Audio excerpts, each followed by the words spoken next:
প্রথম রোজার দিন ইফতার ও সেহরিতে কি আয়োজন করেছি সবকিছু থাকছে আজকের ভিডিওতে।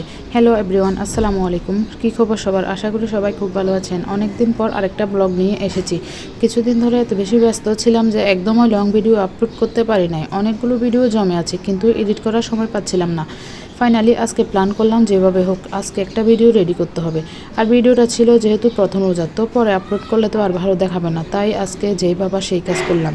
তো প্রথমে আমি ফ্রিজ থেকে রূপচাঁদা মাছ আর একটা হাড় ছাড়া মাংসের বড় টুকরা বের করলাম। ব্রয়লার তেমন একটা খাওয়া হয় না, তাই আর আমার আব্বা তো একদমই খেতে চায় না, তাই চিন্তা করলাম সেটা ছোটো ছোটো টুকরো করে ফ্রাই করব। আর মাছগুলো হালকা ঝোলে রান্না করব। একদম সিম্পল, সব সময় তো এভাবে মাছ মাংস এগুলাই খাওয়া হয়। সেদিনও সেম ছিল, স্পেশাল কিছু ছিল না। প্রথম রোজা হিসেবে ভিডিও করলাম আর কি। আর আগের একটু মলা মাছ ছিল, সেগুলো গরম করে নিয়েছিলাম।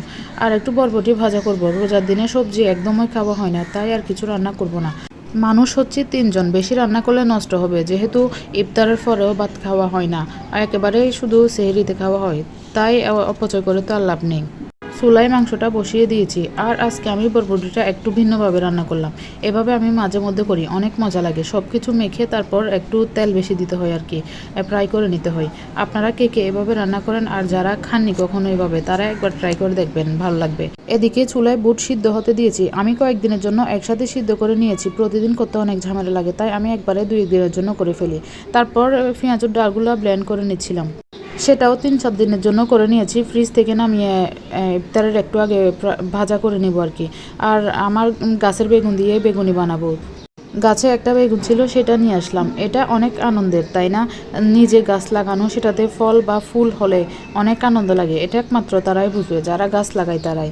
বেগুনিটা পাতলা পাতলা করে কেটে নিয়েছি।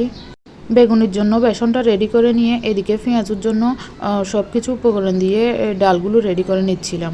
তারপর একটা একটা করে পেঁয়াজু তেলের মধ্যে দিয়ে দিচ্ছি। আমি বেসনটা ফার্স্ট টাইম রেডি করেছিলাম, তাই আমার মা আমাকে একটা একটা বলতেছে আর আমি রেডি করে নিচ্ছিলাম আর কি। এদিকে পেঁয়াজুটা খুব সুন্দর হয়েছে, তাই না? একদম মুসমুসে, খুব সুন্দর হয়েছে। অন্যান্য বছর আমার আফুরা বানিয়েছিল, কিন্তু এবার আফুরা নাই, তাই আমার গায়ে আর কি। তো আমি একটা একটা করে এবার বেগুনিও বানিয়ে নিচ্ছি। আমার বেগুনিটা তেমন একটা অভিজ্ঞতা ছিল না আগে, তাই তেমন একটা শেপটা সুন্দর হয় নাই। প্রথম হিসাবে কিন্তু যা হয়েছে ভালোই হয়েছে। এক এক করে সবগুলো বেগুনি বানিয়ে নিয়েছি। এবার ছোলাটা ভাজা করার জন্য ওই তেলের মধ্যে পেঁয়াজ, টমেটো, কাঁচামরিচ সব কিছু দিয়ে দিয়েছি। সাথে দিয়েছি একটা ম্যাজিক মশলা, এটা দিলে স্বাদটা একটু বাড়ে আর কি। তারপর আদা রসুন দিয়েছি হালকা।